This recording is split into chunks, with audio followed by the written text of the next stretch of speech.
Good evening, ladies and gentlemen, and welcome to GameTimePA.com's coverage of YAIA Wrestling. I'm Tom Hunt with my partner, Brian Polishuk. Brian, good evening. Another live wrestling match going on here tonight. Gotta love the wrestling season. Tonight, we are coming to you from the Paper Town, Spring Grove, where we will see the Dallastown Wildcats and the Spring Grove Rockets renew their rivalry, one that I believe in the last 10 years, 15 years has become really one of the better ones in any sport, in the county at all, wouldn't you say? Yeah, there's a long history with both of these schools, and they take a lot of pride in their wrestling programs, and we usually see it come out in these late season duels with oftentimes county on the line, and the tradition just continues to build each year. And you got to like that.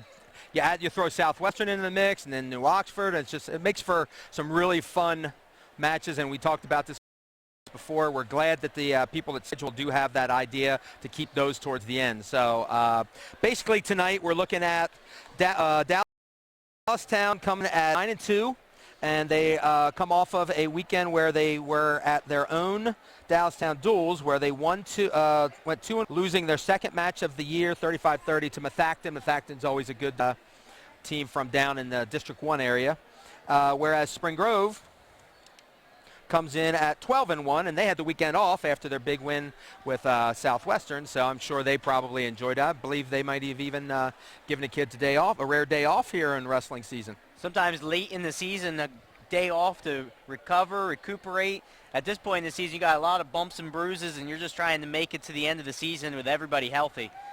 Yep, and I've always thought that you can't, rest is not overrated in this sport. Like, you don't necessarily have to work hard, but just a bit, a lot of the live wrestling doesn't need to happen as long as you're maintaining your weight and trying to stay as healthy as you can. So that's the challenge. You got to maintain your weight, try to stay healthy, but at the same time, you need to make sure that your cardio is not slipping when you start to take that live wrestling out.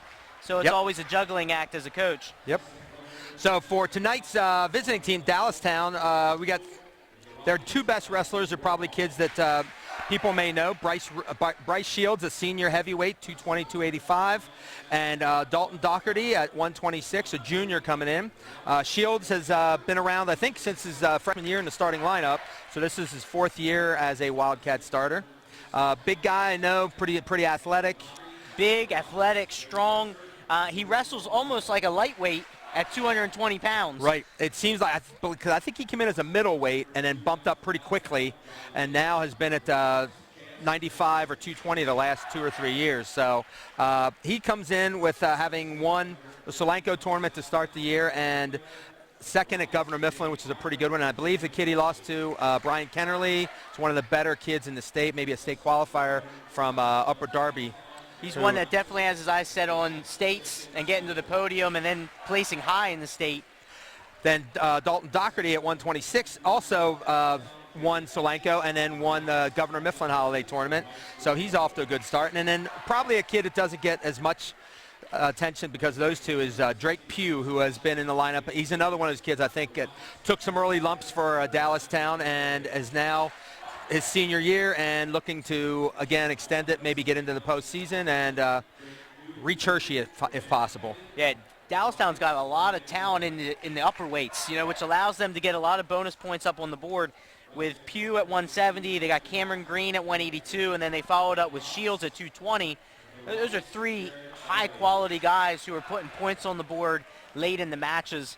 And we're going to see them start out the match as our starting weight's 195. And I was just getting ready to say, with them starting, you'll see them, and then the Spring Grove lightweights is where their strength is. When you have a Chase Bricker at 106, Dalton Roarball at 113, and Clay Baker at 120. I'm not sure there's a better starting lineup 1, 2, 3 at those lightweights in the county. Not in the area, no, and each of them can put points on the board in a hurry. Whether it's turning and tilt or it's pinning, they put points on the board quick. And it looks like we're just getting ready to do the national anthem, I believe. But anyway, until we get that, Spring Grove is currently second in division in District 3 AAA rankings, and Dallastown is 8th. So they're both solidly in because they take the top 16. At this point, they're just trying to figure out where they fall. So we're going to take a break for the national anthem.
Tom, we often talk about the importance of the coin toss, and we could see that come through tonight.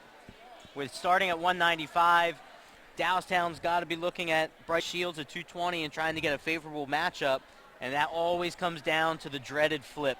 And here we go, folks. Hopefully we'll be able to see whoever Tom Live, the official for this evening, when he flips, whoever he looks at will have the choice. My guess is Spring Grove will take odd, and Dallastown will take even. So Dallastown wins the toss, and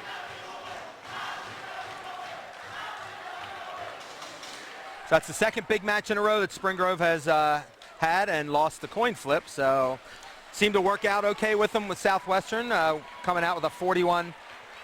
This is where it comes into those 5 or 6 different lineups that both coaches come in with. Whether we win the coin toss or not, we need to know who are we going to send out, what matchups are we looking for.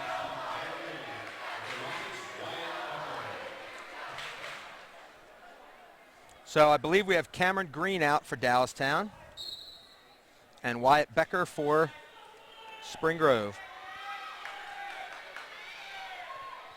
Green's in quick on an outside single. He's trying to elevate it.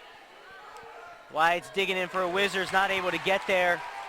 And Green gets an early 2 on the side of the mat. So we are looking at 2 things that are gonna try to happen this at the beginning of this. Dallastown is going to look for the big points. Spring Grove is going to be looking to give up minimal points and keep the match close so their lightweights can be a factor here. So Becker had a great match against Southwestern earlier. So I'm sure Tony Miller's thinking he can do the same thing, whereas Rob Jansen, the Dallastown coach, a former Wildcat wrestler himself, is probably looking, he wants points, points, take them any way he can get them. So Wyatt's been bellied out here for most of this first period after giving up that takedown, and Green's got a very heavy ride, and it's making it difficult for Becker to even rebuild, even look for an escape. Now Green did weigh in at 82, so he is giving up some weight. And here's the strategy of bumping some of these studs that you have in the lineup up to try to get bonus points where you can and match them up on some of Spring Grove's better wrestlers. So Becker here's flattened out, only down 2-0. He's under a minute in the first period. Green going for a hard crossface. He's got the arm trapped, looking for a tilt, maybe a half Nelson on the far side. Becker's got to start working up if he's on bottom to avoid any potential stall call. Yeah, he has been, yep, there it is. I would say he has been on his stomach for quite some time. So he gets the stall warning there with about 25 seconds left in the first period.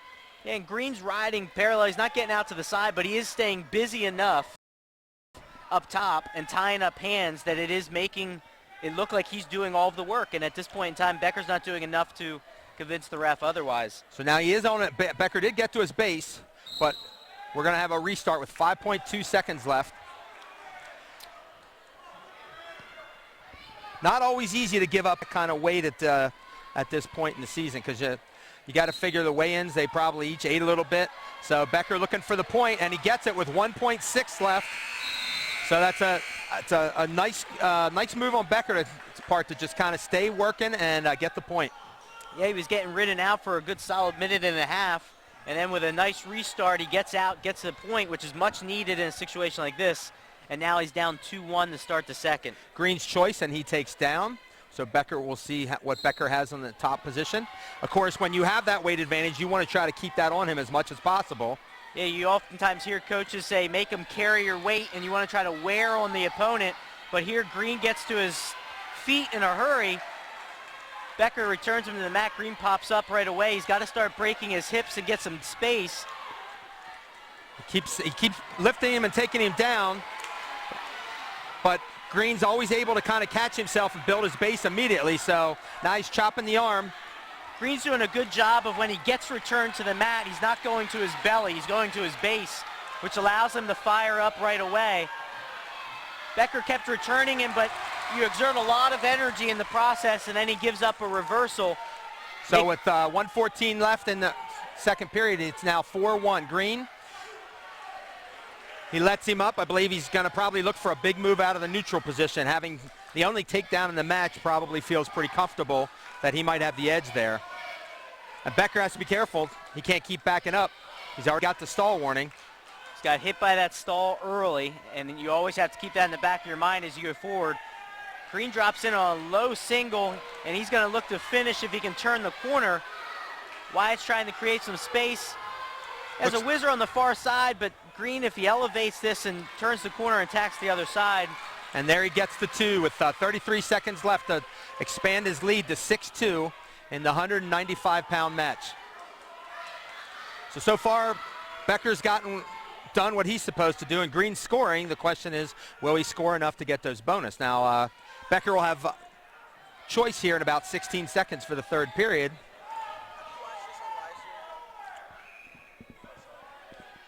So we have less than 7 seconds left, and it's going to be 6-2.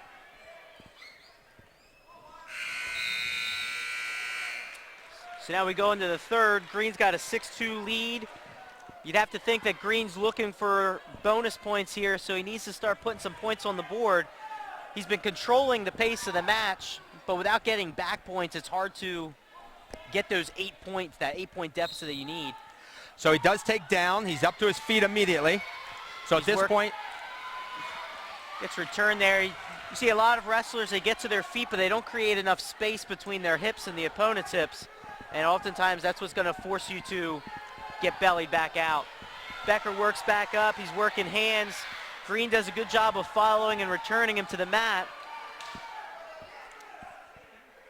And at this point, you might have to start thinking, if you're Green, maybe do I cut him, take it back to your feet, and start getting bonus points. Just when you said that, the Dallastown staff, one of the assistants stood up and told him to cut him. So it's now 6-3. So Green's got to hit something big or hit several takedowns here in the last minute 15. And my guess is that's what he's going to want to do.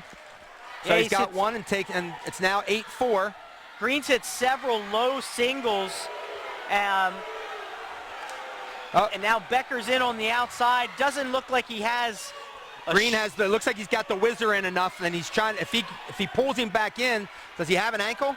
He has an ankle, but there's just not enough real estate over there. It looked as almost like Green's one knee was on the basketball hardwood. Right. So now he's down to 53.6 seconds. He's up 4. You have to think Green's going to go back to that outside single. He's hit it several times. He moves Becker, pushes the head outside. And you just got to hope, if you're coach in Spring Grove, you're Becker, you adapt, you change your feet up. It's been the same shot several times. There it goes, right back to it. Same thing. Now with only a 4-point lead, the one thing he's got to be careful of is no back points. No back points with under 30 seconds, and he does have the low leg trapped.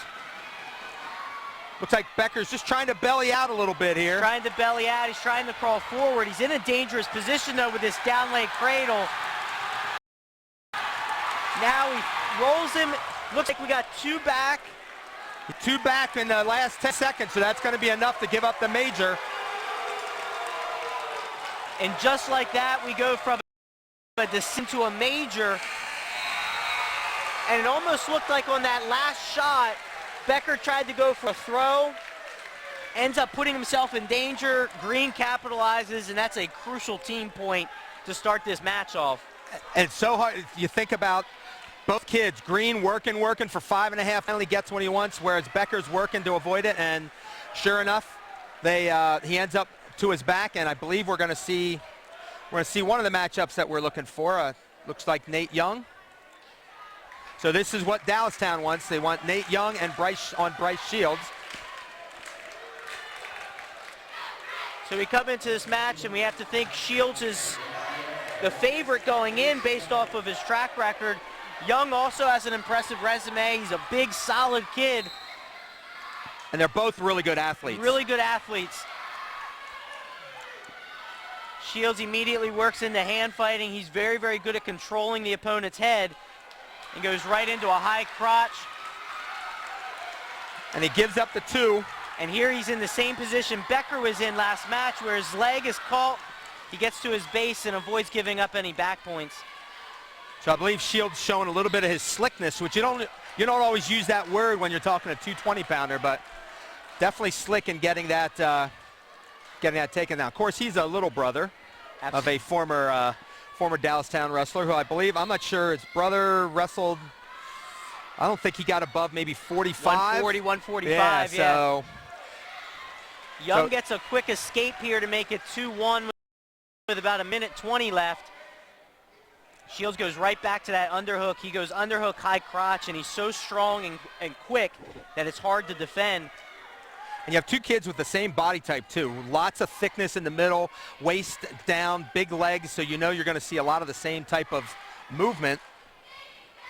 It's just a matter of who can get to his shot first, and obviously Shields got the first one, so with under a minute left, he's got a 2-1 lead. And this is a match that obviously has significance for the dual meet. It also could be showing back up at the end of the year at sectionals as Shields gets another takedown to go up 4-1. With about 41 seconds left. And yeah, I don't believe you're going to see, I doubt either of these kids is going to be going heavyweight with the big Yinger kid from Northeastern coming back a state qualifier. So this is very likely to be something we'll see come mid to end of February, I guess it would be more. So they restart. About 30 seconds left here in the first period. Shields riding heavy on top. He's looking for a tilt. He's going to have to get a little bit more pressure going forward. He does, I would say, look like he had one arm trapped, but he can't, not enough to do to get any kind of back points and put Young in danger. So he's under 15 seconds here in the first period. It's so critical with these tilts that you get pressure going forward and you drive up over the opponent. Oftentimes you see wrestlers try to just sort of flop off to the side and there's just not enough pressure. So we're going to end the first period at 4-1 Shields. Young's choice, he defers, Shields takes down. Well, I tell you, Shields doesn't, he looks like he's about 230, not 220, because Nate looks like he's about 220. So, but Bryce, he's always been a big boy, so there's the escape. It basically let him up, didn't want to waste too much energy on the mat. Making it 5-1 early in the second period. Dallastown with a 4-0 lead in the team score. Shields continues to push forward. He's definitely controlling the pace of the match and also the ties. Keeps fighting inside, and he uses that inside position to set up his high crotch. So Young brings the action back to the middle of the mat. We like to see that. We hate to see all that mat edge of the mat wrestling and going out of bounds. Keep the action going. You know that's what the officials want too. They want everything in the middle. Shields goes for an outside single. It looked like he was a little extended and far away initially, but he turns the corner hurry, and then he immediately follows it up to get the takedown. Making it 7-1 with 1:10 left. And so here this plays into Dallastown's strategy coming into the match. You know that you're going to have to get bonus points up top, and then you're going to hang on as you start to go through the lightweights. It's a reverse strategy. If you're Spring Grove, you're trying to limit damage in the heavyweights, and then you're going to try to come back with your light and middleweights. So under a minute here at 7-1 Shields. Young will have the choice when it comes to the third period. He keeps getting to his base, looking to try to get up to his feet, but Shields been doing a nice job riding heavy. Yeah, Shields keeps looking for tilts. Hasn't been able to break Young's position quite yet. He does keep hopping from one side to the other. It's just not enough forward pressure to expose Young, and Young's got a good strong base. And then we get a stall on Dallastown there. And then we might have a little, it looks like a little bit of a blood time here. So, of course, blood time out doesn't count against you. It's 1.5 minutes of an injury time, right? And then blood time, 5 minutes, right? Yep. Yeah, they used to change the rules so many times. It's after a while, it's like, I can't remember from year to year. They always tinkering with it. And you always think, why would you ever need that much blood time? But at the same time, we've seen matches where that blood time runs out in a hurry. Oh, and then yeah. You got the duct tape coming out. And oh, yeah. And now we have to remember, folks, that blood time only counts when it's bleeding. Once they've stopped the bleeding, time stops and they allow for cleanup. That does not count against them, which I believe is the right way to do it, because cleaning up something shouldn't count against you when, once you know it's stopped. And looks like we're checking Nate Young for any of the possible residue. So we have 30 seconds left in the second period. Shields is up 7-1. If you're Young, you have to look at this 30 seconds as Very important for the outcome of this match. You have to make sure that you get a good start on bottom, and escape is critical before the end of the period. Shields is heavy on top, though. Young did get to his feet, but he did stop and just decided he was just going to let him go. So under 20 seconds left. It's now 7-2. Shields showing a distinct advantage on his feet. Probably figures he can get maybe one more takedown here in the last 10. And he does have a stall warning against him, too. So that might also played into it. He keeps fighting in for that underhook, and that's where he set up his high crotch multiple times. And we're going to end the second period at 7-2. Young's choice, he will take down, which we kind of figured he would. Again, forcing Shields to either work from that position or let him up and go for the takedown. So he's going to work the mat a little bit here. And we saw a similar situation in the last match where, again, especially with him being hit for stalling on top before, you had to figure that he wasn't going to waste too much time on top if they're looking to get a major. And that's exactly what he did. He decided he wasn't worth wasting time on the mat. So Shields, once Young got a little bit of a hip separation, decided to just give him the point, making it 7-3 with a minute and a half left in the 220-pound match. And Shields is controlling the center of the mat. He's controlling the tie. He keeps looking for that underhook to his left side, and that's where all of his shots have come out. So if you're Young, you have to feel that underhook coming in, and you have to start to pass elbows and switch his sides up. Now, do you think Dallastown, really knowing that Young is a pretty solid wrestler, do you feel like they really want the bonus, like feel like they have to have the bonus points here? You think they're okay with just knocking out a Spring Grove win? I know, hard question to answer. It's a hard question. Yep. You also, as a coach, you look at it and you say, here's my best guy. I think anytime you have a wrestler of Shields' capability, you want to put him in positions where he can earn bonus points, even if he's going up against a wrestler of the caliber of Young. But obviously, you know, you're not going to get bonus points against everyone. Right. Win first. I would probably win first, win bonus point second. Sometimes you put your wrestlers in danger when you send them out there and say, we need a bonus point, we need a major at all costs.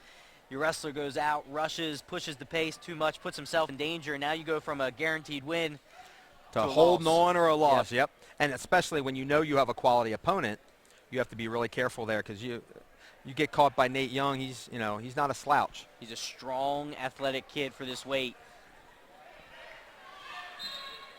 So we're at the off the restart of 45 seconds left in the 220-pound match. Bryce Shields with a 7-3 lead. Looks like he's going to be content with just a regular decision. I'm guessing his coaches said, we're okay with what you got right now. If you can get something, great. If not, don't worry about it. And we're going to go blood time again. And Young's done a good job on his feet of slowing Shields down. You see Shields and he's controlling the pace a lot, but he has limited the damage, and he has been able to sort of adjust as the match has gone on. He got hit with those high crotches early, and then he has been doing a better job here late in the match of defending that leg. So we're at 26.1 seconds left. Dallastown's Bryce Shields, a 7-3 lead, and Dallastown, the Wildcats, with a 4-0 lead in the team score. Speaking of team scores, you see the Iowa Okie State final. Okie State's tough. They are pretty darn good, I got to say. There's a few upsets in there that Coach Brands wasn't expecting to go that way. That's for sure. That's for sure. And I would not want to be in the locker room to pep talk after the match. I'm not sure pep would be the right word there. I'm not even sure what word you could describe that with. So as we're hitting a 15-second mark left in the 220 match, and it looks like Shields is going to be all right just defending. Looking if maybe he's hit something big, but nothing that's going to cost him. Young just got that stall warning there with 5.8 seconds left. Yeah, it gives up a stall, but it's good, smart wrestling. Shields barreled in on that underhook, and Young wisely sort of backed out. The stall call doesn't hurt at that point, and the final score is going to be 7-3 Shields, which is going to give Dallastown a 7-0 lead for the duel as we go into heavyweight. And I believe we're going to have William Anderson coming out for for Dallastown. And Seth Seth Whirley Whirley for Spring Grove. Grove.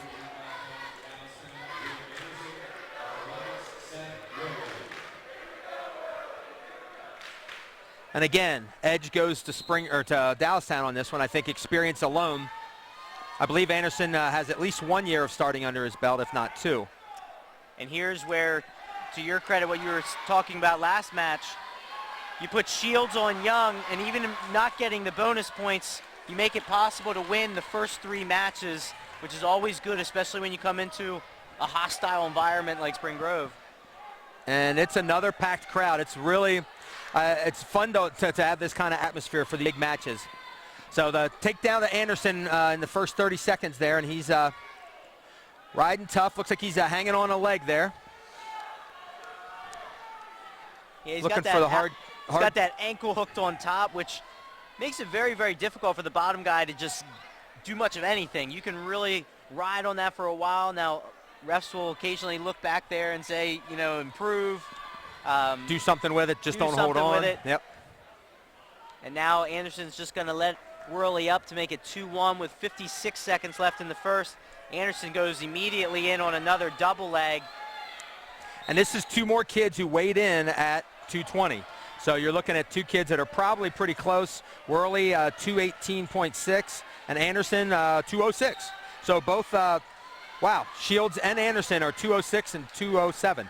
So they're right there. So Anderson gets another takedown as we approach the 30-second mark in the first period here. He's jamming in a power half, yeah. And he's trying to power through Whirley. Whirley's fighting with all he can. If Anderson can get out to the side. Now, I was going to say, when you get the power half in like that, do you have to worry at all about any kind of leg control, or are you just working to try to get the power half and get out to the side and just use your brute strength? You still have to control their hips a little bit. I oftentimes like seeing wrestlers get out to the side and break the wrestler's knees and sort of extend them first. And Anderson tacks on another takedown in the last 10 seconds here. So he's going to head to the second period of the 285-pound match with a 6-2 lead. So same thing happened in the first 2 matches, and Spring Grove was able to slow Dallastown down. The question is, will this be the third one and limit the bonus point damage? Just based on how the first period unfolded, if I'm Dallastown, I'm trying to get this match to the feet as quickly as possible. Yep. Yep, and then look for something big off of that neutral position. You can't always do the job on the mat, but you never know what's going to happen when you're going to the mat. And there we get the reversal 8 seconds in the second period. He's now got an 8-2 lead. Yeah, he looks for a crossface cradle right off of the reversal. Now he switches off, trying to drive him over, make him get off his base. And I'm thinking a possible stall warning coming soon, and there it is. Absolutely. I beat that by about 2 seconds. And there, Whirley's back to his feet. That's the best thing he can keep doing now that he has a stall call against him. Now Anderson's got the leg in. Yeah, he's got the leg hooked on one side, and he's trying to do a cradle to the other side. That's going to be very, very hard unless he releases that leg. Whirley keeps fighting back to his base. He needs to be careful. Anytime your forehead as the bottom man is on the ground, that's when you're going to get good giveaway to the ref that you're stalling. And there, Anderson just decided he's going to give him the point to make it 8-3 and go for the takedown. And there's what I was talking about, hitting it off of the takedown. And there, with 50 seconds left in the second period, Anderson comes up with the fall to get the bonus points that Dallastown's looking for to make it 13-0 after the heavyweights. And that's a big pin there. And Dallastown gets exactly what they want. Start the match in their upper weights, which is their strength. They put a 13-0 lead off to start the match. And then they also have Drake Pugh, one of their better wrestlers, waiting at the end of the match to close.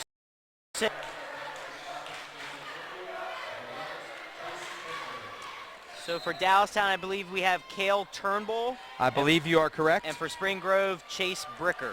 And we're going to verify that that is Turnbull.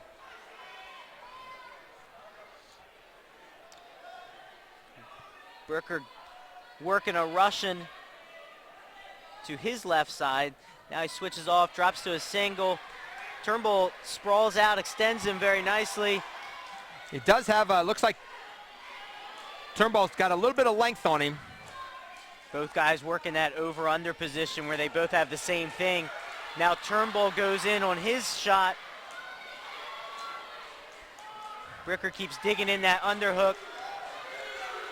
Looks like a cradle might be locked up here, and Becker's going to get a 2-point takedown right on the edge of the mat. And it looks like Turnbull's reaching through to try to block by grabbing the leg, and he does have it.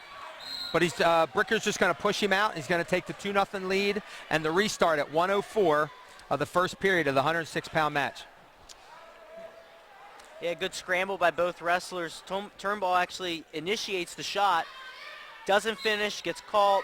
Becker's able to slap a cradle on and get a 2-point takedown with a minute left in the first period. Now, Becker did a nice job at Southwestern getting bonus points for the Rockets, and I'm guessing they're going to look for that again. Although Turnbull maybe half a head taller. Yeah, he's got a lot of length, and that can really make your job difficult out there on the mat if you're not used to wrestling with somebody who's got that much of an advantage in their reach. And it doesn't maybe sound a lot like a half a head, but when you're already fairly short to begin with, both kids, you get that half a head, you're talking 3 inches, and Becker decides he's just going to give up the 1. So with about 30 seconds left in the period, he's got a 2-1 lead, looking for elbow control. Turnbull took a shot, not much out of it. Now he's in on a leg again. A nice outside high crotch, he sweeps by. And he does get the 2, and there you could see Turnbull knew rather than go to his back to try to just belly out and give up the 2 and be satisfied with, at this point, a 4-1 deficit going into the second period. We have 6.3 seconds left. Looked like he got a 2-on-1 there. He almost a little more time, a little more space. He might have got some back points for Becker. Looks for a roll, gets the hip separation. Goes Granby with short time. But keeping a hold of that leg, that was enough to maintain the control there? Becker follows him, he hangs onto that leg with short time. That's a good move. Obviously, if there was more time on the clock, you want to see him recover, rebuild his hips, follow him a little bit more. But he does just enough to get out of that period with a 4-1 lead going into the second. Turnbull with choice, and he takes down. He goes right back to that sit. And we talked about the height, but it's the reach. His arms are so long that he keeps reaching back. Now, it does look like Becker was able to grab the far arm and keep control of that. Yeah, he's got that Sullivan, and he keeps working up above the elbow. It looks like as soon as Turnbull gets his hips set in that position, it's really hard then to do much with that. Absolutely. And now Becker's got a 2-on-1. He's looking for a tilt. Turnbull's doing a good job. He's trying to get his opposite arm elbow in to break that hold. And there he does finally get his arm away. Now he goes back to that short sit. He's looking for a switch off of it. He just hasn't been able to get it. Becker keeps adjusting. He's staying in good control. And at that point, as soon as he got to his feet, he decided to give him the 1. And then while Turnbull was turning around a little bit relaxed, like we've talked about before, he dives in, grabs both ankles, and he's now up 6-2 with 1:04 left in the second. That's very smart wrestling. If you're Becker, you release. The ref gives the escape very quickly, and then he right just shoots right in. It could have been more than a second or two after that he saw that 1 that he was in on the ankles. So with a minute, we restart. Becker from Spring Grove has a 6-2 lead and is riding on top. And there he's getting to, you could see Turnbull's getting to his feet, trying to get up. He's getting to his feet, but he doesn't have hand control, and his hips aren't separated. Here, he gets up, he immediately turns in, gets his escape to make it 6-3. And it seems to me like Becker's okay to try 1 or 2 things, and whenever he gets in what he thinks is even remotely a bad position, he's just saying, okay, take the 1, and we'll go back onto our feet, where obviously with 3 takedowns, he's feeling like he has an edge. So we're under 20 seconds left here in the second period. Becker's in again. Becker goes from a Russian arm tie to a high crotch on the opposite side. You oftentimes don't see wrestlers switching back and forth there, but he makes it work and gets another takedown. And then Turnbull grabbed the ankle but couldn't hold on, so he gets the takedown, make it 8-3 as we're going to, looks like, run out of time here in the second period. With the Rocket wrestler now up 8-3, he takes neutral. Obviously, he doesn't want to be on the mat if he can avoid with that length. Yep. And they probably have scouted. They probably know that. At this point in the season, everyone has film on everyone. Yep. And based on how the match has gone up to this point in time, you've been doing well on your feet. You might as well stay there. And like we said with what happened at heavyweight, you hit something off the neutral position. Now there you got Turnbull in on a really nice shot. He's turned the corner.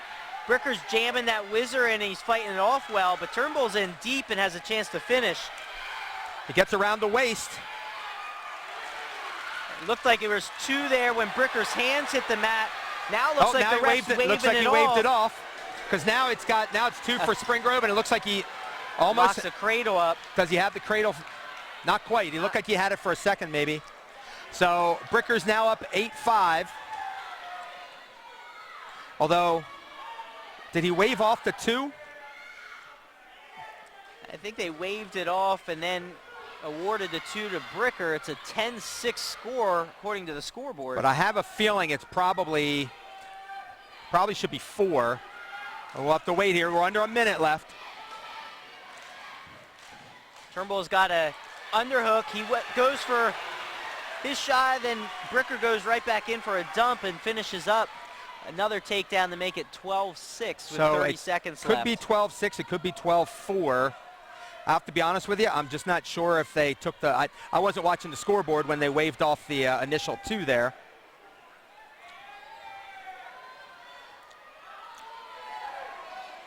So Bricker still looking for a turn. He's got that one arm trapped. Turnbull's doing a good job of just fighting hands and avoiding any more damage at this point now with only 6 seconds left. And he's maintained enough control. Yeah, and I'm not sure about the score. It seemed as if the ref waved the 2 off. So we're waiting to see if that's going to be what the score is. So I believe it is going to be a 12-4 decision. Let's see here. Yeah, they didn't adjust the individual score, but it does look like they're giving Spring Grove 14 points. I believe what happened was we have a scoreboard on. We have a scoreboard on the table, and we have a scoreboard above us, and I have a feeling that the scoreboard above us didn't get changed. So whatever was on there was correct as a 12-4 score, because I think he waved off the 2. So now we're at 113 with Dalton Roarball out, and I believe he has Carter McDonald. So of course this will be big points Spring Grove's way if they can get it. Whirlball immediately goes to work on top. He's dangerous from that position. He can create scrambles from almost anywhere, and he oftentimes wins those scrambles. He's got double legs in now, digging in for a half Nelson on top. He is one of the more fun wrestlers to watch because you just never know what he's going to do. And here it looks like he's got a half Nelson. He pops the leg out, and now he's looking to finish. So the 49-second fall by Roarball, the returning state medal winner for the Rockets, makes it 10-3. So far they've exchanged a major decision, they've exchanged a pin. So the only difference right now is a regular decision.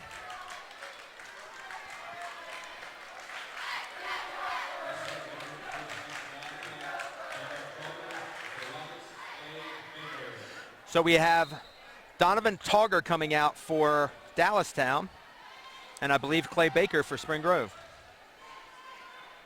And here we get into sort of the heart of Spring Grove's lineup, and we already start to see points being put on the board. Baker gets in on a quick takedown, finishes to make it 2-0, 20 minutes into the match, and immediately goes to work on a 2-on-1.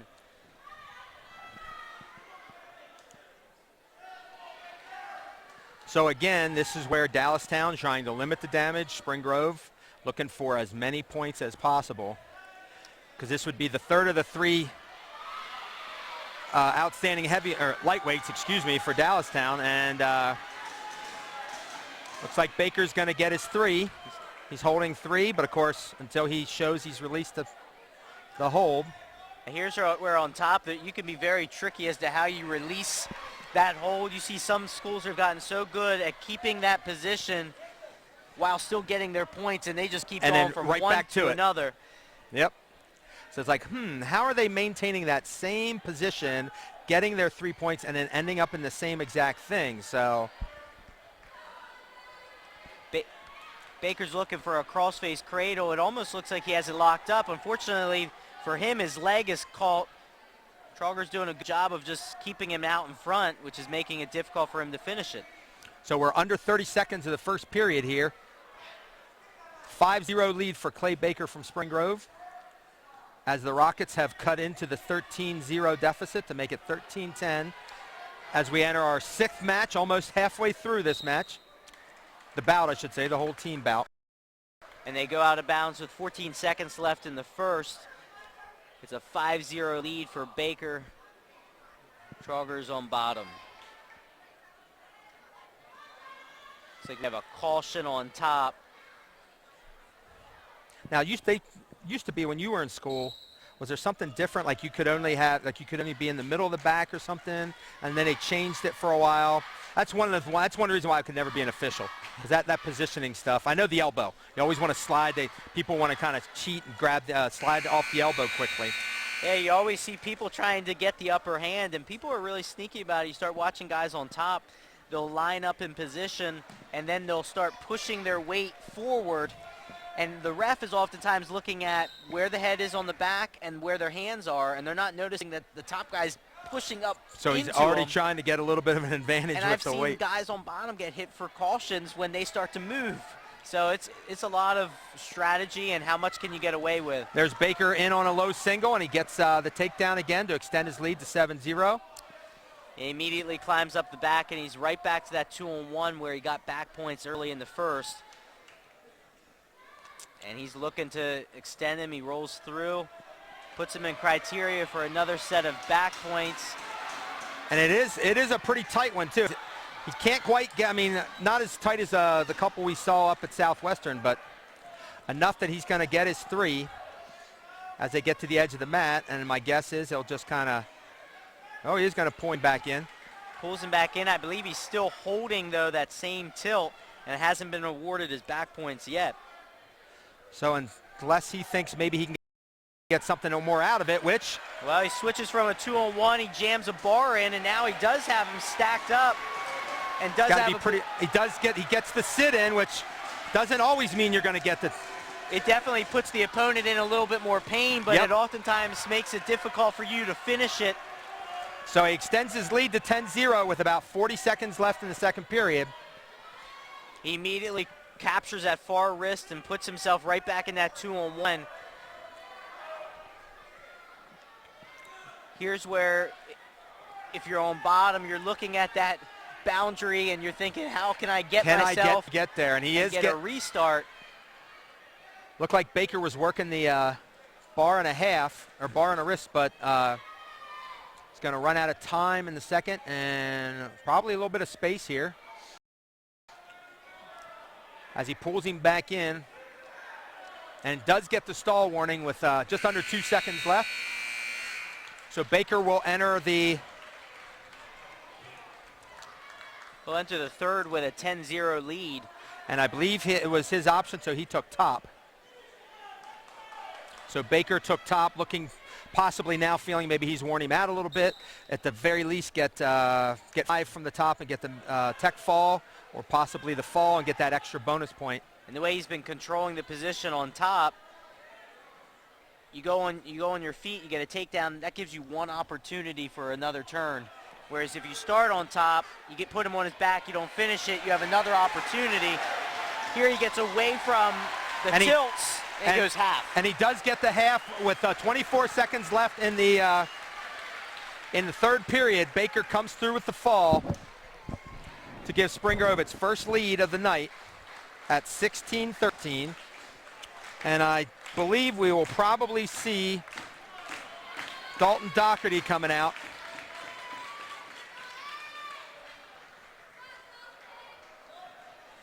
I keep hearing Dalton coming from the fans. And they know their kids, so.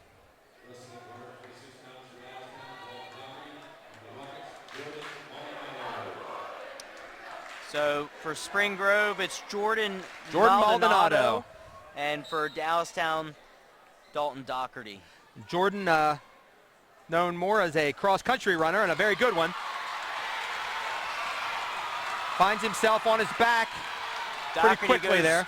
To a quick fireman's carry, puts him right to his back. And here's a match where Dallastown's definitely looking to get bonus points, and Dockerty doesn't waste any time and start putting points on the board. He's already at 5-0, 30 seconds into it. Maldonado trying to build up to his base, gets to his feet. Dockerty looks over to his coach and asks, should I let him up and go back to our feet? But coach tells him to do some work on top and see if we can get turns. It's off the restart there. Maldonado coming forward. Dockerty's trying to slow his progress a little bit, controlling the hand. Dockerty's making him carry his weight on top. He's looking to bar up the other side. He's pulling him back. If he would get up on his toes, he could beat him to the corner. Maldonado's trying to belly out, but he's in trouble now. Ref's counting back. He's in a very difficult position if he's going to try to finish from that point. He gets his back points. Those two make it 7-0 with about 35 seconds left in the first period. So Dockerty doing what they expected out of him. He's bellying out, he's fighting hands, but it's going to be very difficult for him to fight hands and fight position. Looks like Dockerty just has a strength advantage as well. Maldonado trying to belly out, but Dockerty's just, looks like he's got that far arm. Yeah, he's got the down leg too, which is going to make it difficult for Maldonado to keep bellying down. He's under 5 seconds, and he's going to get a few more back points here. And he ends up getting 2. So Dockerty jumps out to a 9-0 lead in the first period of a 126-pound match. And Dallastown choice defers. And Dockerty, looks like Maldonado's going to take top. Yeah, he's going to try to hang on top, tie his hands up, take some time off the clock.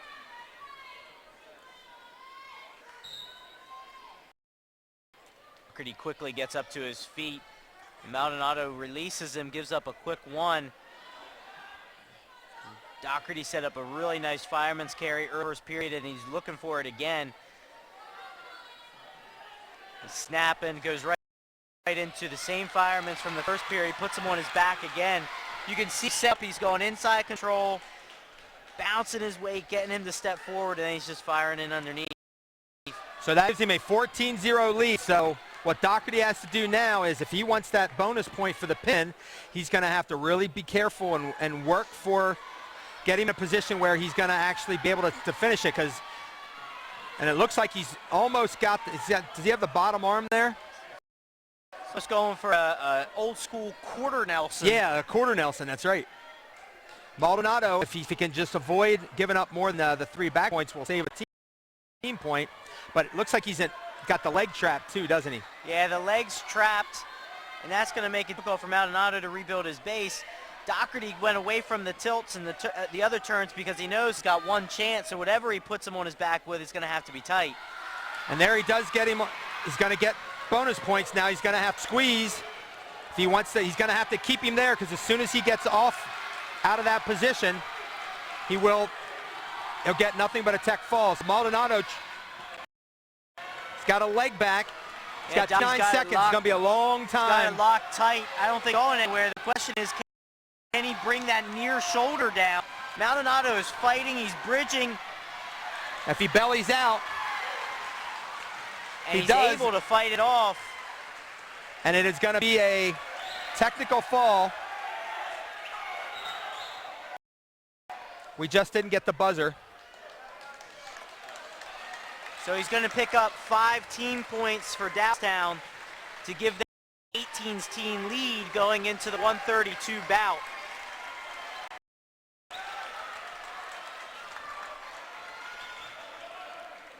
Maldonado was in trouble there, but he fought off just long enough and saved that point. And it looks like we have probably John Lian.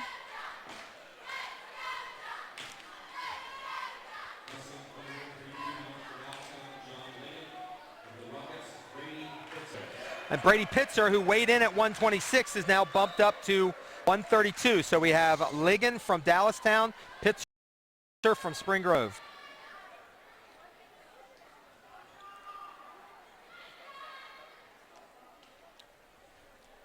Pitzer hanging on to that elbow, looking to guide by.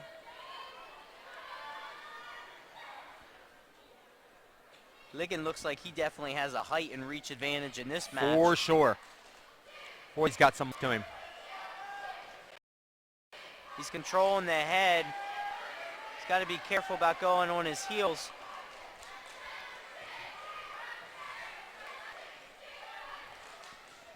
Both wrestlers looking to get some type of position on their opponent. Now Ligan's in a shot. He's got a lot of space, though. Pitzer looks to counter. Looked like he was almost able to pick up a leg there. So each guy had a leg for a brief second or two, and right back to neutral with under a minute left of the first period.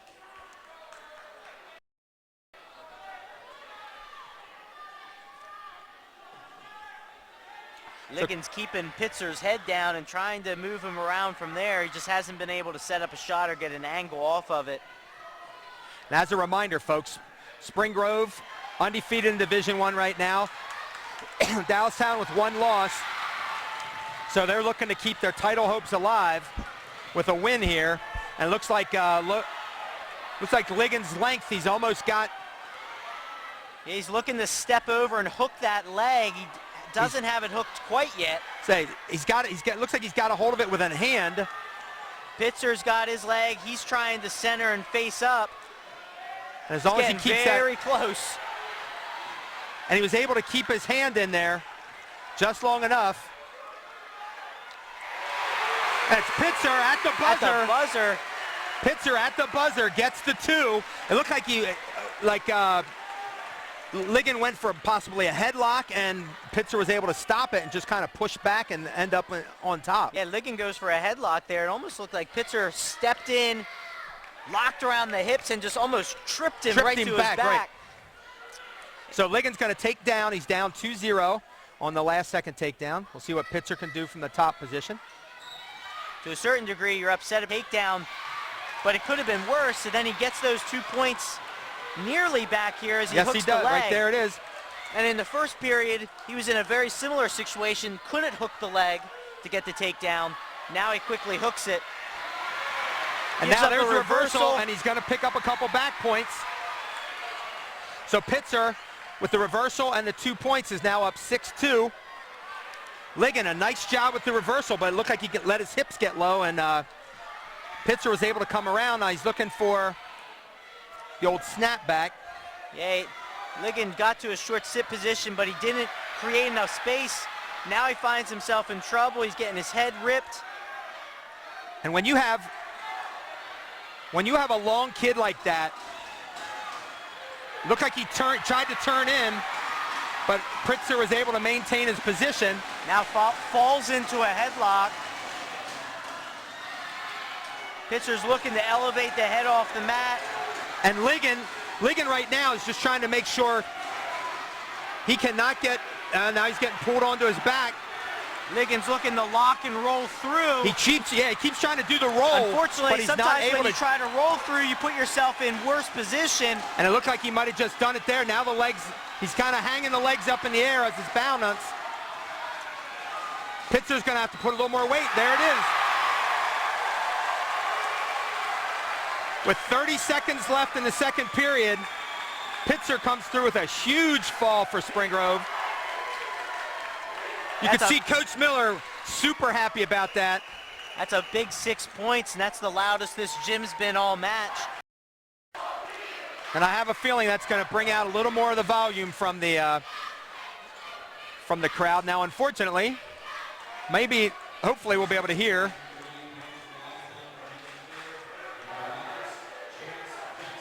So Chase Jackson now is coming out, weighed in at 32, is now at 38, and he'll be taking on Franklin Klinger. And we talk all the time about these dual matches and all that's on the line, and oftentimes the matches that determine the outcome aren't these big names and what's expected. It's these bouts that are toss-ups. And going into that last bout, you'd often think, well, that's a toss-up bout. You would think, yep. And both guys were going back and forth. Spring Grove's lucky to walk away with 6 points. I think they would have been happy with a win, but they'll take, as any team would, they'll take the 3 bonus points as they've now jumped back out in the lead, 22-18, as we head into the 138-pound match. Meyer did weigh in at 32, Jackson weighed in at 32. So by losing, I'm assuming by losing the flip, that's where Miller decided to bump everybody from 26 up, knowing that Dockerty probably had an advantage at 26. So you take those points, give them that, and then hope you can win them. And right there, that pin kind of equals out the Dockerty pin. Yep. So we're at 1 minute here in the 138 bout. And Jackson kind of fell into that. Looked like Klinger just, his hips got low and he kind of sat down, and all Jackson did was push him down to get the 2. As we're under a minute in the first period, and Jackson's got a 2-0 lead. He's riding on top with a tight waist. It looked like he was trying to work a bar to his near side, just hasn't been able to get to it. Klinger's maintaining a good base on bottom. Now he finds himself in a 2-on-1. He's got to be careful about getting turned here with 30 seconds left in the first. He's doing a good job of bellying out. Jackson's still working for a turn. Now, when you have a big pin like Pitzer turns in, if you're the coach, are you trying to get your kids to not get that excited, knowing that they have to come out and wrestle? Because you get that energy going. You lose a lot of your adrenaline early, and all of a sudden you may not have enough to go 6 minutes. Yeah, I think as a coach for either side, you know sort of how this match is going to play out. You know where your guys are, and you know where your opponent's better wrestlers are, and you don't necessarily want to tell them what your strategy is, but you do want to make them aware that there are going to be some ups and downs in the bout, and you want to try to prepare your kids for that. As far as the energy, all the kids, they handle it differently. Some kids, you want them to kind of calm down and relax. Other kids, you want to fire them up. You got to know the kids that you have. And then make sure that they're doing what's good for them, right? As opposed to just doing what they think everybody else wants them to do. So looks like Dallastown will go down. So a 2-1. 2-1. Was there a technical point? Yeah, I didn't see where the 1 point came in. So Jackson on top again. And Jackson immediately goes right back to that tight waist. He keeps looking to go tight waist chop to a turn. He just hasn't been able to maintain any type of control on top. Now Klinger gets a quick escape. And they go back to their feet with 1:30 left in the second. It didn't look like there was any. Klinger takes a shot, outside single. Isn't able to reach the leg. Jackson sprawls and now is in on a counter shot. Klinger's doing a good job of sprawling, getting his hips. Jackson keeps knee pounding in to get better position. Now he elevates up to their feet, and they're going to go out of bounds. And once he got to his feet, he was able to get the leg free from Jackson.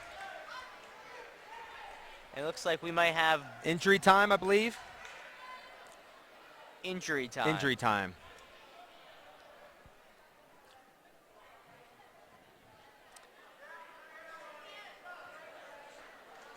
Make that blood time. Or is it blood time? I thought I saw the injury sign.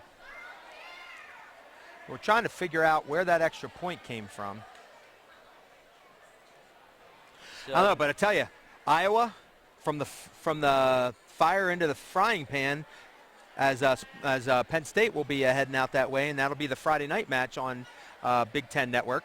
And talk about rivalries. Dale Sanderson's got his team firing on all cylinders right now.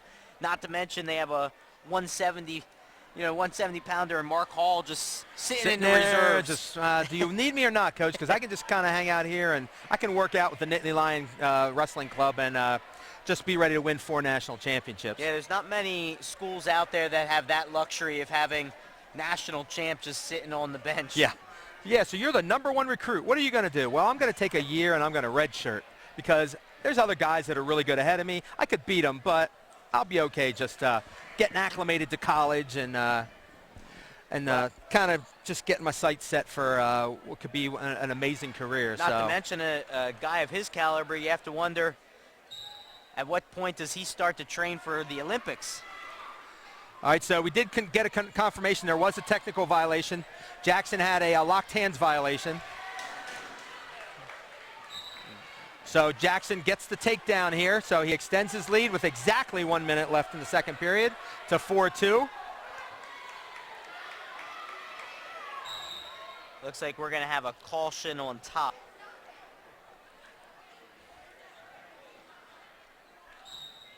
I like refs that as soon as they're set, they blow the whistle. They don't make them hold there because that's where I think you tend to see a lot more cautions when you're holding.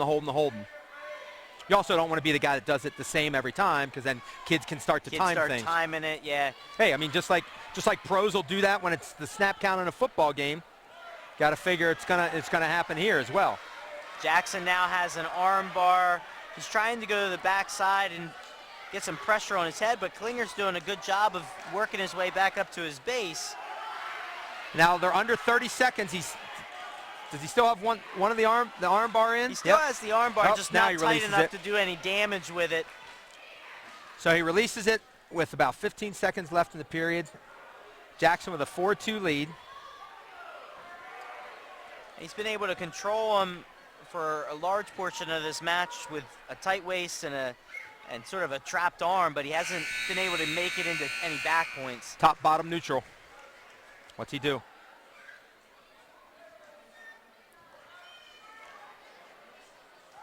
So Jackson's going to go down, and I can hear from the Spring Grove bench, watch the cradle. So, Klinger does have a height advantage on him. And it's a caution, second caution on Jackson. So next caution will be a point, so he has to be careful there. He gets to his feet immediately. It's pretty hard to cradle when you're on your feet. And it looks like we got a locked hands on top. They're going to let Jackson wrestle out of this position, and he's going to get a reversal. He gets the reversal. +1 for the locked hands. Yep. You'll notice that he didn't throw it up right away because he wanted to make sure Jackson was able to finish out that position or have to do a restart. So that 3 points there pushes the lead to 7-2 for Jackson. And Jackson got up to his feet, and Klinger starts to lock. He's looking to return him to the mat. Jackson goes for a standing switch and then forces him to the mat, and he just never released his hands. And could never get back the hands out of it. So it's 7-2 with about 1:15 seconds left. That's actually probably that could be a smart thing if you feel like there might be locked hands to immediately try to go back to the mat to see how quickly he can change his grip. Yeah, now you have to be careful. I believe in the past you can get hit for unsportsmanlike if you just intentionally drop to the mat with the locked hands. Never thought never thought about that. I guess, yeah, if it's a rule, you got to be careful there. So I believe Jackson just got hit for a stall with about 1 minute left. Actually, 1 minute exactly in the third period. He's got a 2-on-1. He's looking for a turn, and he's going backside this time. And again, Klinger's fighting hands. Releases it in an effort. I'm just wondering, maybe he just didn't want to take a chance of putting himself in a bad position. When you're up 7-2 with 35 seconds left, you want to make sure you maintain that. So Klinger gets to his feet, and Jackson does the smart thing and lets him go. It's now 7-3. Jackson looking to stay in good position. Klinger might just have to go after something. And Jackson decides he's just going to take next takedown to move his lead to 9-3 with 13 seconds left. Yeah, Jackson waits for Klinger to push in, and he hits him with a real quick shrug. Now he looks at the clock and realizes, wait a minute, I can maybe get a bonus point here. Lets him up and gets another quick takedown. But he's going to fall 1 point short. An 11-4 decision for Jackson. Falls short of the bonus point, but it is enough for Spring Grove to extend their lead to 27-16 on the regular decision with 5 matches left, 45 through 89.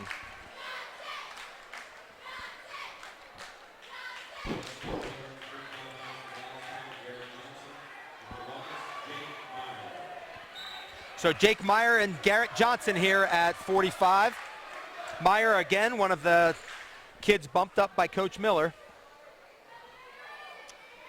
Meyer goes for an outside single, gets Johnson the sprawl. They now find themselves on their knees battling for position.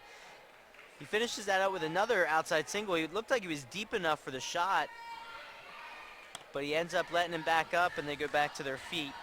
And if you look at the weigh-in sheets, it looks like Spring Grove had a little more flexibility in what to do. So once Dallastown won the toss, they kind of were locked into what they had to do, which was score big and hope that they could get a couple of the toss-ups here in the middle. And Spring Grove's kind of stopped that momentum and is now up 25-18. Be nice if I counted things right. And we have about 1 minute left here in the first period, and we're locked here at 0. Both wrestlers looking to get an angle on a shot. Myers looked for an outside single a couple times. He just hasn't been able to close the gap. And they're going to go out of bounds with 50 seconds left in the first period. Boy, and it's really good is when you put the right numbers on the right side. 25-18, Spring Grove. I had added 5 points on to Dallastown, forgetting what order I had it on my sheet. So I should just watch the scoreboard and be done with it. So 25-18 Spring Grove heading into the first period of the 45-pound match. Johnson and Meyer, not much going on here. A little pushing in, looking for position. Meyer goes for a throw here. He does beat him to the corner, puts him in position where he's going to score some back points. Although it looks like Mr. Live said it was never got more than 45 or never got more than 90, so he got the takedown. Last 5 seconds of the period. I think he's going to try to just hold on there, and yes, he does. So Meyer gets the 2 lead after the first period. Dallastown. Spring Grove has a choice and defers, and Johnson will take down.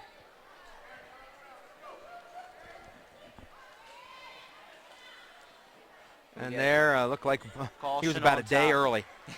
Day early, and I would say $1 short, but I don't know how much money Jake has on him right now. Probably not much in that singlet. Most singlets don't have pockets, right? Tuck it down in your socks. Down your socks. So Johnson gets to his feet. Meyer gets a leg in. He's looking for a spladle. And he does have it locked up. He rolls the whole way through, though. So he goes again. Harder to get a spladle on a taller guy if you're the shorter guy. Yeah. I would think the leverage comes into play there a little bit. It looks like Johnson does have the leg. Yeah, Meyer's hooked. looking for a cradle on the other side, but Johnson has his leg trapped. And now, if he can raise that leg and he can actually put it on the other side of his head, he puts himself in a position to get an escape. But we have a stalemate, and they're going to get a restart with 1:18 left in the second. And that's probably a pretty good call there, because it looked like he was never going to get it over his head, and Meyer wasn't really going to get much more than what he had. So Johnson gets to his feet, doesn't get his hips separated. Meyer returns him to the mat. Always a dicey situation there, especially a bigger guy being returned by the littler guy. Now he's got a leg in, looking to crossface and hip him over. Doesn't have quite enough leverage. Johnson's bellying out here. And fights back to his base. Unfortunately, as he came up to his base, his arms are extended, creating an opening for now 2 legs. I would say to come in. Meyer slipped that second leg in. Now he's going about working on the shoulders. So he may not score much here, but he's been in good control. Now he's trying to go He's got a power half. He's trying to put him in criterion. And he is going to get some. His back's exposed. It's going to be hard to get close to a fall here, but it's definitely tight enough for the back points. He keeps getting the 2 count, but hasn't been able to get, and there he goes. He gets the full 5 count, and he's going to have his 3 with now 6 seconds left. Johnson's got to stay. Hop out to the side, but he just there we go. Can't get out. Yep. So after 2 periods, Meyer of Spring Grove has a 5-0 lead, and he is going to take top. Again, feels pretty comfortable in that position. Even without the turn at the end, he controlled his hips for most of the second period. And with a 5-0 lead, you're looking at just a win right now. How do I get out of this match with a win? And if you happen to get a bonus point, then I believe that's why they call it a bonus point. Bonus point. So Meyer's got control of the 1 leg again. Yeah, he's looking working for a 2-on-1 and the 2-on-1. Johnson, yep, just what I say, has to keep working up. If he's going to get back in this match, he's going to have to get off his base and do something. Yeah, he's got to control Meyer's hands. Meyer's got a long reach, and if you keep letting him dig those hands in and control that position, it's going to be a long 2 minutes here. And Meyer gets both legs in and goes right into a power half on the other side. He puts him right back where the second period ended. Johnson's trying to get his 1 leg.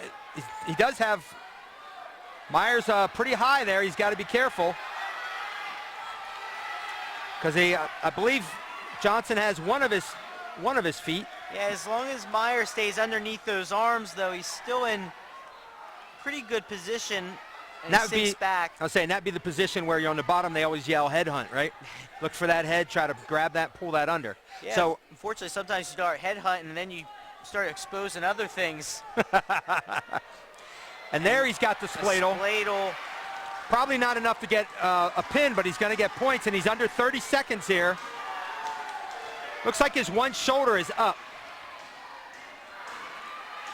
And the coaches were yelling at him to do something with it, but yeah, they're trying to get him to pressure away from him to get those shoulders down. He goes back to it. This time Johnson rolls through. But he has an 11-0 lead with less than 5 seconds left, so it looks like Meyer's going to get that bonus point. And we're going to have a restart with 0.8 seconds left.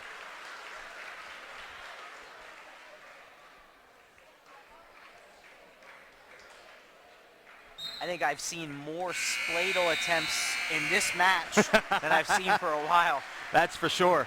I've always been jealous of people that can hit spladles. My height deficiency always made that very difficult. One of my all-time favorite moves.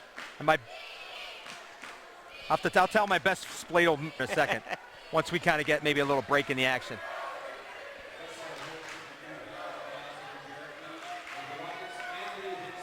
So we have Jarrett Feny out for Dallastown and Anthony Hinson for Spring Grove. So now, no bump. The bump knocked Tristan Smizer out of the lineup for the Spring Grove Rockets, and now they're pretty much down to what they've had in the past here. So they'll want to make sure with 4 bouts left, they're now up 11 points. So they're not quite at the clinching situation. Dallastown's still in it. And Dallastown also still has Drake Pugh to finish the match up. So they know they just have to keep it within striking distance to make him a factor. We get a restart here with 1:30 left in the first period. We're scoreless.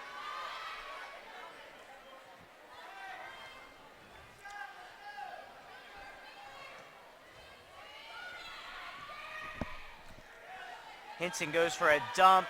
He's got that single. He's now poking out here to go double. and they step out of bounds for a restart with 1:11. That was a good call. Looked like Good both call. feet went out. Stepped out of bounds.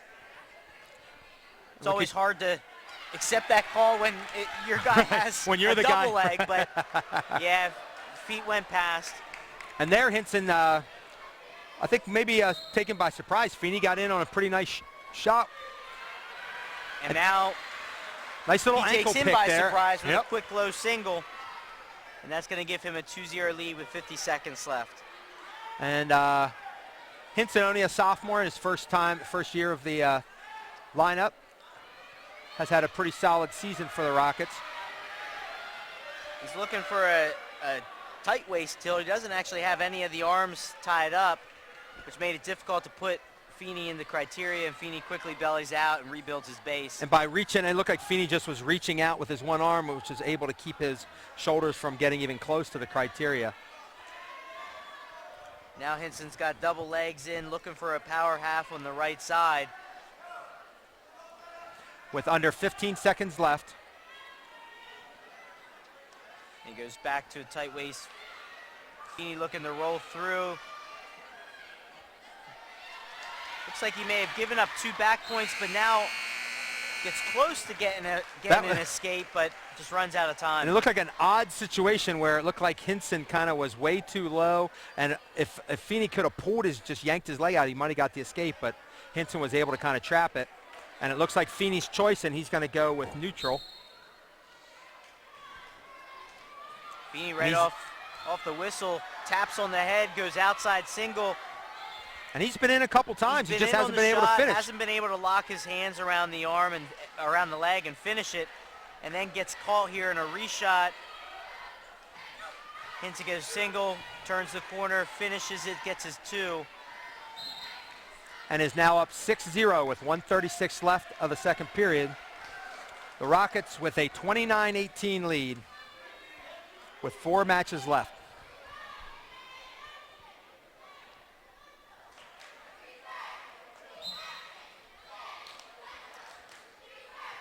You see Hinson gets just enough pressure forward to get Feny to reach with his arms, and it gives all sorts of space for those legs to come back in.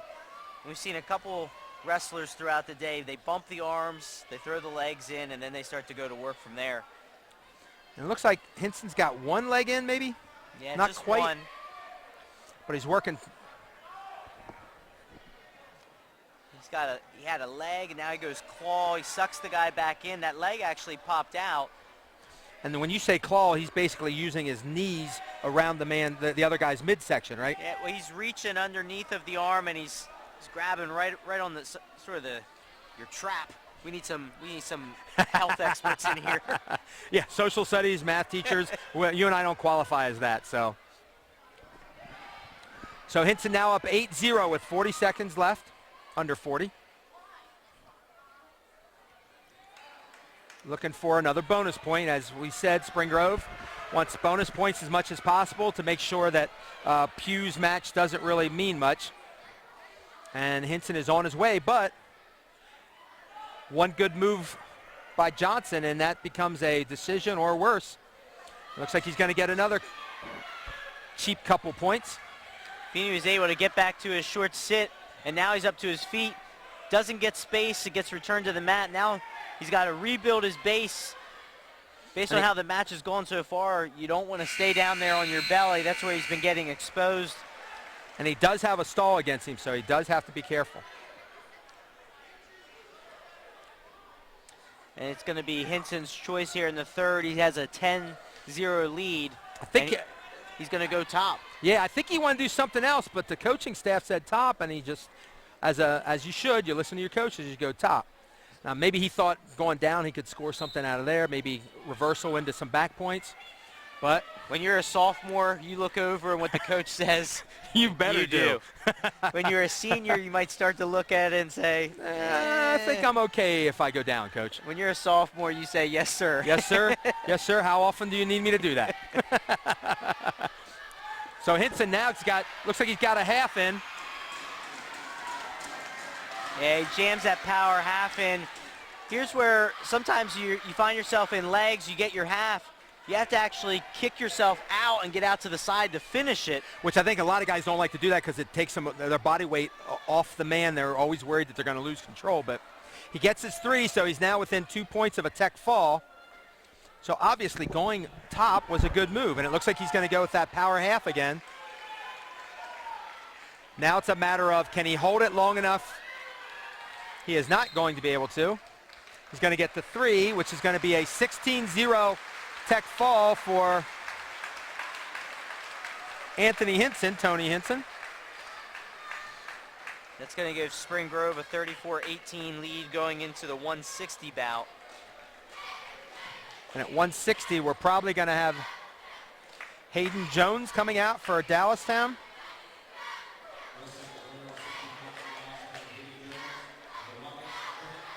And Trent Baker for the Rockets. Jones and Baker.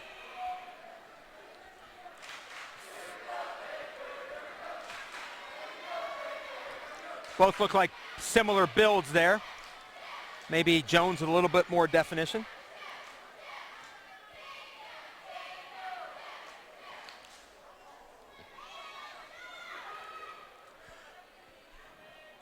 Yeah, both guys trying to dig inside, trying to get a good position to take a shot. And Jones needs a win to keep Dallastown's hopes for the victory alive, because they are down by 16. A win here makes it 19 with 2 matches and salts it away.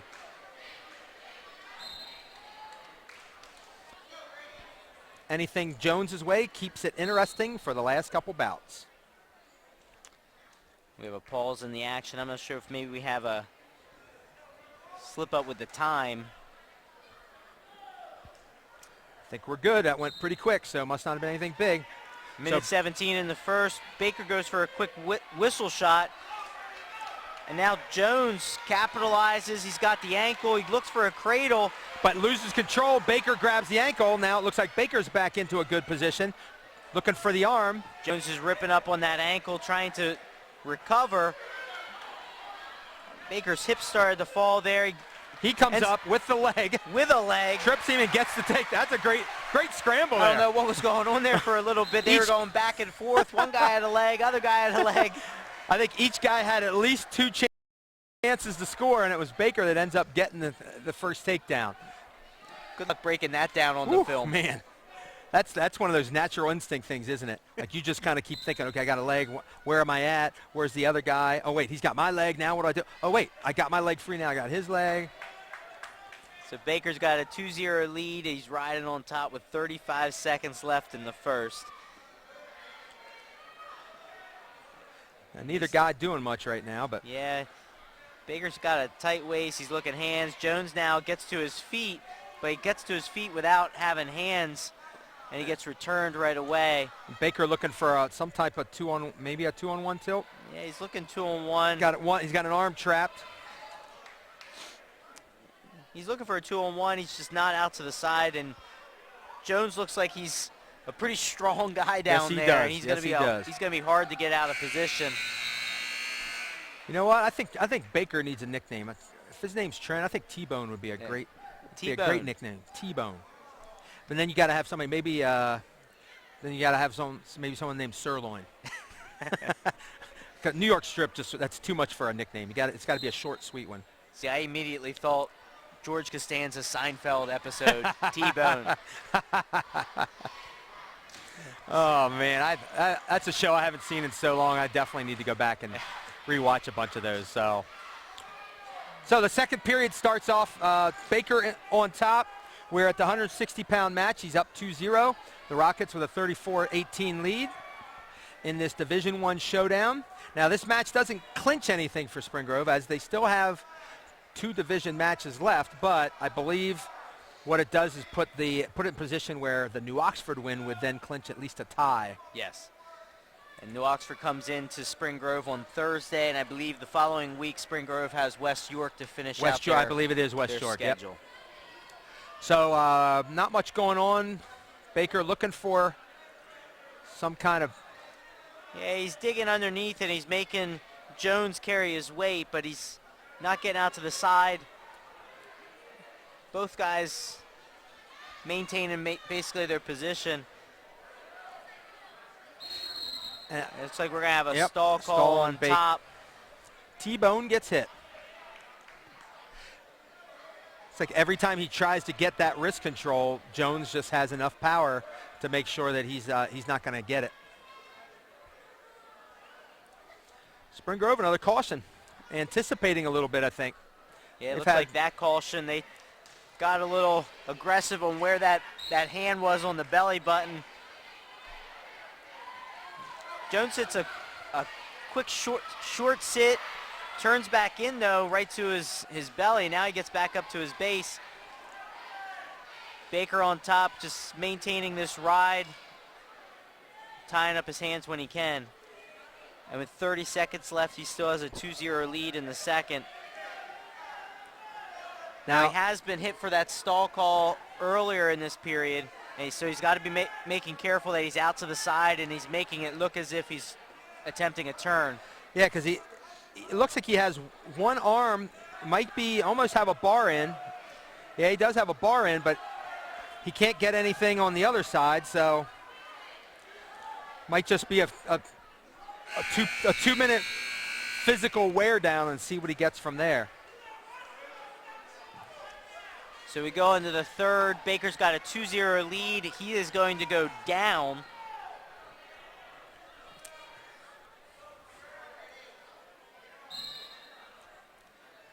And they always say stop the first move. Baker looking to get to his feet. Jones doing a good job of following him and maintaining control of that left arm. Now it's almost the reverse rolls from the second period that Jones doesn't want to, is working for some kind of, well, what's he got here? Well, Jones is still technically in control. But once Baker was able to slip his leg out, he was able to spin around and get the reversal. So he's now up 4-0 with 1:20 left in the third period. Looking to get the clinching victory for the Rockets. Yeah, he's got that tight waist. He just keeps continuing to work for that hand control. And with a 4-0 lead, of course, you can afford that next stall call because it only makes 4-1. But you got to be careful because 4-1 with an escape and reversal or escape and takedown could become 4-0 pretty quick, or 4-4 pretty quick. There's still some time on the clock, so before you start giving in and accepting just riding, some of those stall calls, you have to make sure that you don't put yourself in position. And there Jones got the stall call. So now Baker just has to kind of keep good position and keep looking like he's working. And Jones has really not shown much of a chance of getting out. Yeah, Jones has from got the bottom, to rebuild to his base and make an attempt to get back up to his feet. As long as he's bellied out, he's making it a little easy on Baker, who's just going to be looking to ride. And now he looks like going for the Olympic. Jams a half in. Very quickly, Jones bellies out, and we have 10 seconds left here in the 160 bout. And it looks like Baker's going to cruise to a 4-0 lead. And that decision is going to give Spring Grove an insurmountable 37-18 lead with 2 bouts left.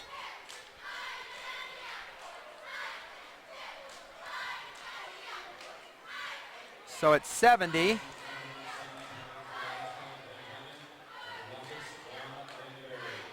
Ben Heyman out for Dallastown. And, Juan Landy out for Spring Grove.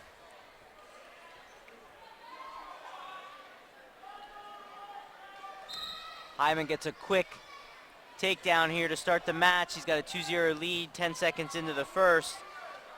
Goes to work quickly with a 2-on-1, rolls through with a tilt, has him exposed, and now he's getting back points. And I believe this is Landy's first year of getting any kind of varsity time, so. Heyman goes from a 2-on-1 tilt, pops out, now he's got a bar and he's got the far wrist controlled. Here's where you want to see him put that arm right into the opponent's ear. And sometimes the slower the better to let the ref get into a position where he sees the fall. And there, Landy almost looked like he was going to be able to get all the way around, but Heyman had enough control and strength to keep him in this position. Now it's a matter of, from here, is there something you can lift up on to kind of, nope, now he's just kind of turning back. in, and that's going to put pressure down on him. Now, if he can scoop that head and elevate. But I have a feeling it's not going to be long here. And there's the fall. 1:12 into the first period. Heyman gets the fall for Dallastown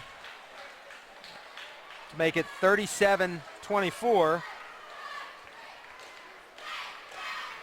And this is going to be then Drake Pugh for Dallastown and Jared Barley for Spring Grove. This should, despite the team match being over, this should be a pretty good bout. Yeah, this is two solid wrestlers going at it here, and with the duel over, those two can feel free to let it fly. And my guess is it was a matter of, well, we could put Barley out against Heyman, but why not giving him a better match? And there it was a takedown by Pugh. Looked like almost a reversal by Barley, but Pugh was able to scoot back around and maintain control. And he's got a 2-0 lead with 1:33 left in the first.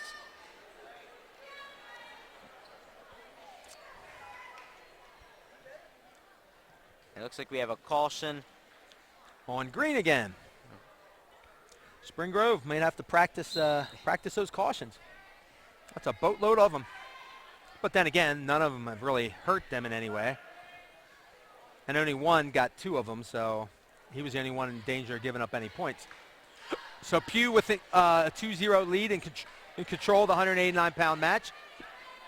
Barley gets to his feet, but isn't able to free his leg. And then they stop it for a potentially dangerous, and we're going to have a restart. Look, basically because the legs came back over his head, probably worried about the back situation there. Probably maybe could have called it a little bit quicker, but it was called, and it's 2-0 with the restart. Approaching the minute mark here at the first period.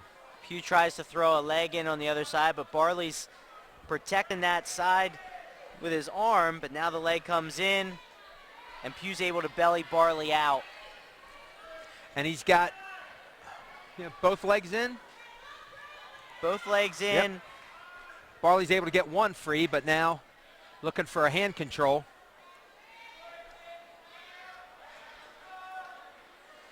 .33 seconds left. Barley's fighting hands well. They're going to get a stalemate here. And with 30 seconds, Barley's going to go back down. Pugh did a good job of just tying up his hands just long enough to start sliding those legs in. And once they came in, he was in nice and deep. And there Barley gets his one with 20 seconds left. Pugh staying aggressive. And it looks like we have a 2-1 lead. They go out of bounds with 18 seconds left in the first. Pugh was a little physical there, but it is a physical sport.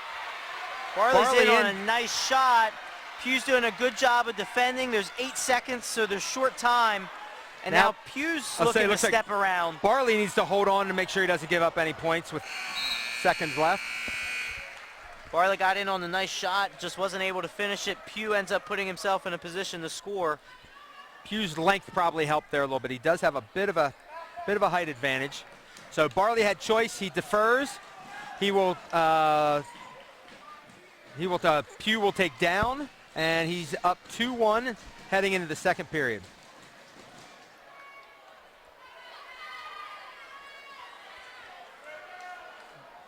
Barley's looking to break his base. Pugh does a good job of getting up to his feet. Barley returns him to the mat. Pugh's still doing a good job of maintaining control of his base. Fights back up. Barley's returns him again. Now he's got to work back up. Pugh's turning in with 1:30. Pugh's able to get a reversal for 2. And I believe a locked hands. A locked hands as well. Yep. So that's going to give him a 5-1 lead. So Pugh doing what we kind of expected.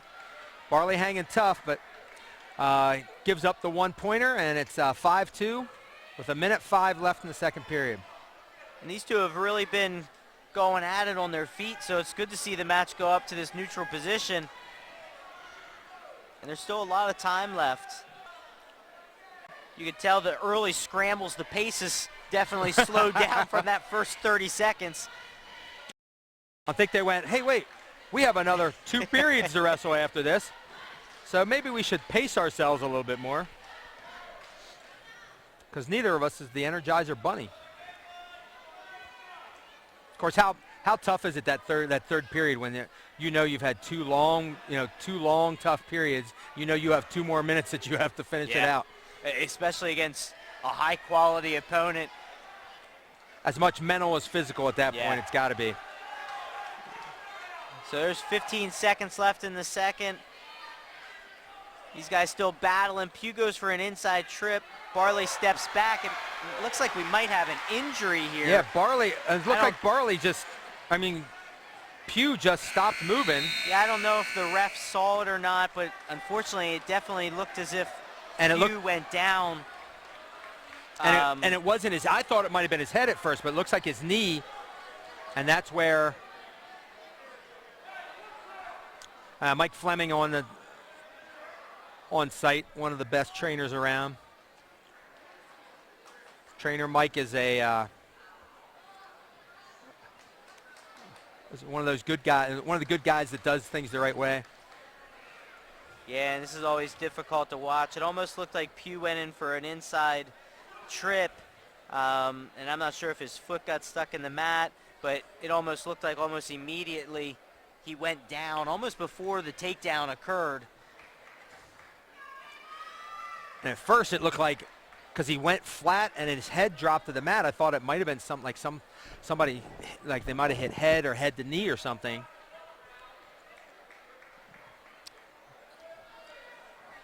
But he is going to let him. Yeah, you hope that he's okay. He's definitely looking as if he wants to finish this match out.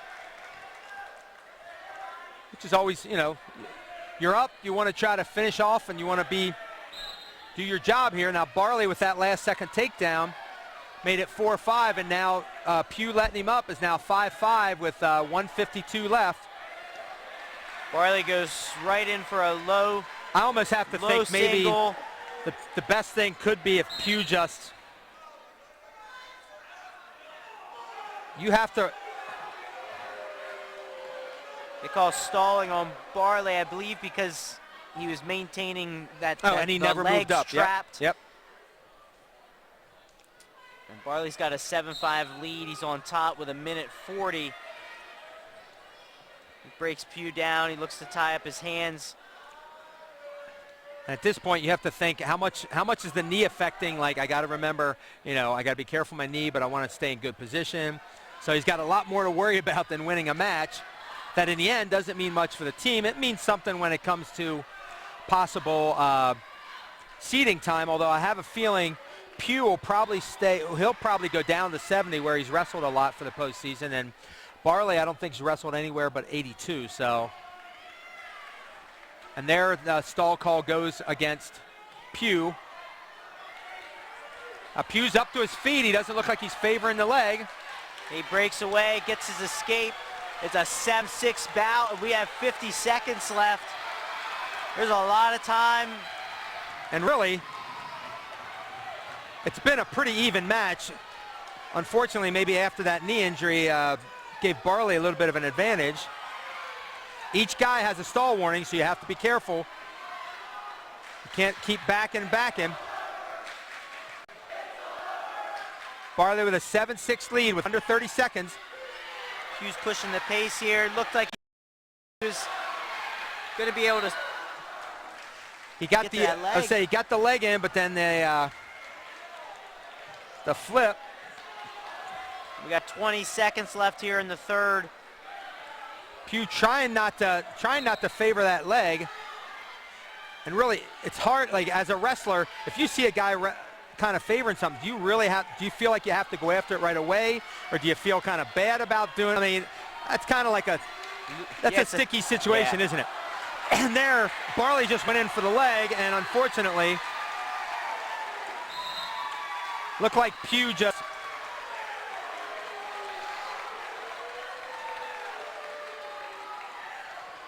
And we have 0.2 seconds left. 0.2 seconds left in the match. Definitely looks like Pugh's having a hard time with that leg, and I'm gonna guess it's gonna be hard for him to finish this bout off, even with that little of time left. Yeah, because he's got to be pretty close to running out of injury time, and at that point, you definitely enjoy and you like seeing someone try to toughen through the injury, but at the same time, you have to be very careful and make sure that he's not injuring it further by staying out on the mat. That's right, because you have other things. You have more dual matches.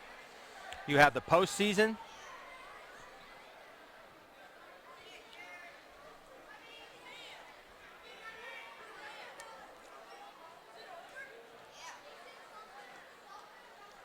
And Barley does the sportsmanlike thing, takes the neutral instead of making Pugh go down.